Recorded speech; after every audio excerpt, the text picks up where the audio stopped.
بسم اللہ الرحمن الرحیم۔ شروع اللہ کا نام لے کر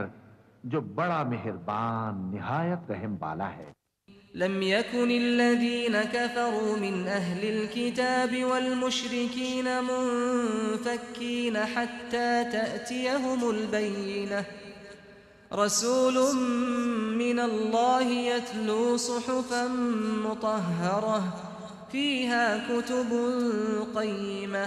وما تفرق الذين أوتوا الكتاب إلا من بعد ما جاءتهم البينة وما أمروا إلا ليعبدوا الله مخلصين له الدين حنفاء ويقيموا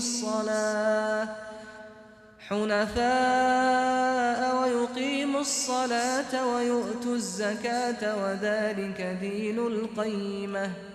إن الذين كفروا من أهل الكتاب والمشركين في نار جهنم خالدين فيها أولئك هم شر البرية إن الذين آمنوا وعملوا الصالحات أولئك هم خير البرية جزاؤهم عند ربهم جنات عدن تجري من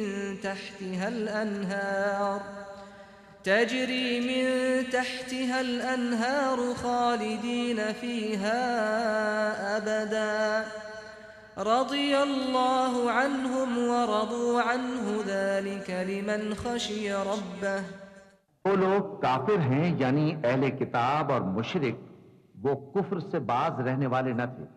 یہاں تک کہ ان کے پاس کھلی دلیل آ جائے، یعنی اللہ کا ایک پیغمبر جو پاک اوراق پڑھ کر سناتا ہے جن میں مستحکم آیتیں لکھی ہوئی ہیں، اور اہل کتاب جو فرقوں میں بٹے ہیں تو دلیل واضح کے آنے کے بعد ہی بٹے ہیں، حالانکہ ان کو حکم تو یہی ہوا تھا کہ اللہ کی عبادت کریں، اطاعت کو اسی کے لیے خالص کرتے ہوئے یکسو ہو کر، اور نماز قائم کریں اور زکوٰۃ دیں، اور یہی مضبوط اصولوں والا دین ہے۔ جو لوگ کافر ہیں یعنی اہل کتاب اور مشرک، وہ دوزخ کی آگ میں پڑیں گے اور ہمیشہ اسی میں رہیں گے۔ یہ لوگ سب مخلوق سے زیادہ برے ہیں۔ بے شک جو لوگ ایمان لائے اور نیک عمل کرتے رہے وہ تمام خلقت سے بہتر ہیں۔ ان کا صلہ ان کے پروردگار کے ہاں ہمیشہ رہنے کے باغ ہیں جن کے نیچے نہریں بہ رہی ہیں، ہمیشہ ہمیشہ ان میں رہیں گے۔ اللہ ان سے خوش اور وہ اس سے خوش۔ یہ صلہ اس کے لیے ہے جو اپنے پروردگار سے ڈرتا